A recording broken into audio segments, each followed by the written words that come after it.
ইন্ডিয়ার সাথে বাংলাদেশের সম্পর্ক তো ইতিমধ্যে ঝামেলা আছে এবং ভারতীয় যে বিমান বাহিনীর হেলিকপ্টার ছিল ওখানে যুদ্ধ করতে গেছে, তাদের উপর অ্যাটাক করতে গেছে এই কুকি নাগা সশস্ত্র যে টিম আছে তারা সেখানে বোমা মেরে এবং মর্টার মেরে সেই বিমান ধসিয়ে দিয়ে নাগাদের পাহাড়ি মেয়েদেরকে ধর্ষণ করে উলঙ্গ করে গায়ে আগুন লাগিয়ে দিয়ে দৌড় দেওয়াচ্ছে যে তোমরা দৌড়ায় পালাও।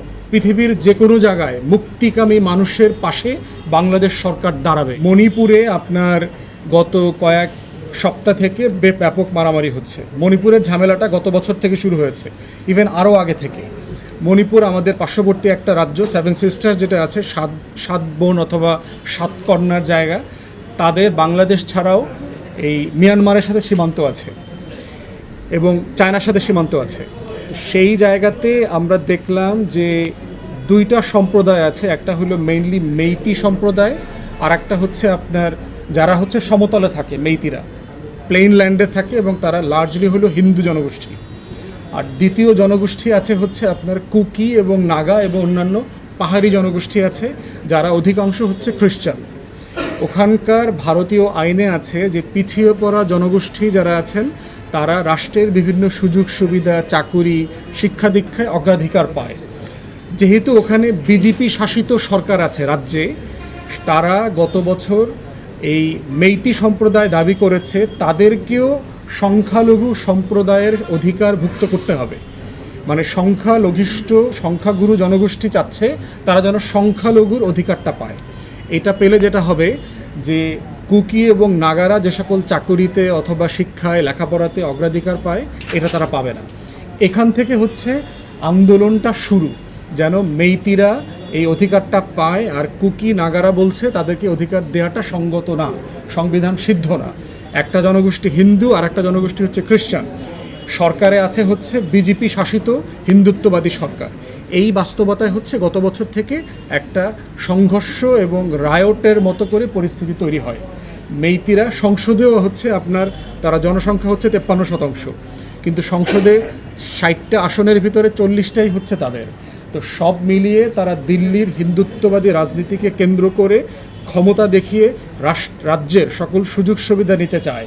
এটার জন্য তারা যেটা করছে, কুকি এবং নাগাদের উপর নির্যাতন করছে। আপনারা গত বছর দেখেছেন কিভাবে কুকি নাগাদের পাহাড়ি মেয়েদেরকে ধর্ষণ করে উলঙ্গ করে গায়ে আগুন লাগিয়ে দিয়ে দৌড় দেওয়াচ্ছে যে তোমরা দৌড়ায় পালাও। এই ধরনের ভিডিও সারা দুনিয়াতে ভাইরাল হয়েছে। ইন্টারনেট শাটডাউন ছিল, মানে দিনের পর দিন, সপ্তাহের পর সপ্তাহ সেসব এলাকাতে। তো এই জিনিসগুলোর কন্টিনিউশন আপনারা দেখতে পাচ্ছি। এখন যেটা হয়েছে, কুকি এবং নাগারা সশস্ত্রভাবে এই আন্দোলনকে প্রতিহত করছে এবং প্রথমবারের মতো আমরা দেখলাম যে তারা ড্রোন টেকনোলজি ব্যবহার করে সাবেক রাজ্যের যে গভর্নর ছিল তার বাড়িতে পর্যন্ত অ্যাটাক করে মানুষ মেরে ফেলছে। এবং ভারতীয় যে বিমান বাহিনীর হেলিকপ্টার ছিল ওখানে যুদ্ধ করতে গেছে, তাদের উপর অ্যাটাক করতে গেছে এই কুকি নাগা সশস্ত্র যে টিম আছে তারা সেখানে বোমা মেরে এবং মর্টার মেরে সেই বিমান ধসিয়ে দিয়েছে। সেই বাস্তবতায় আমরা দেখতে পাচ্ছি প্রচুর মিছিল মিটিং হচ্ছে, প্রচুর আন্দোলন হচ্ছে এবং লন্ডন থেকে তাদের একটা এক্সাইল সরকার আছে, প্রবাসী সরকার আছে, সেই সরকার সংবাদ সম্মেলন করে তাদের স্বাধীনতার দাবি, পতাকা এবং এই আন্দোলন চালিয়ে নেবার যে ঘোষণা সেটা তারা কন্টিনিউ দিয়ে যাচ্ছে।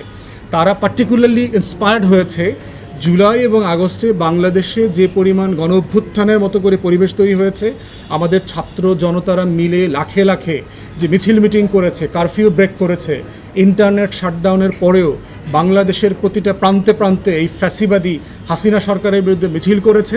এটা তাদেরকে প্রচণ্ড রকম আপ্লুত করেছে।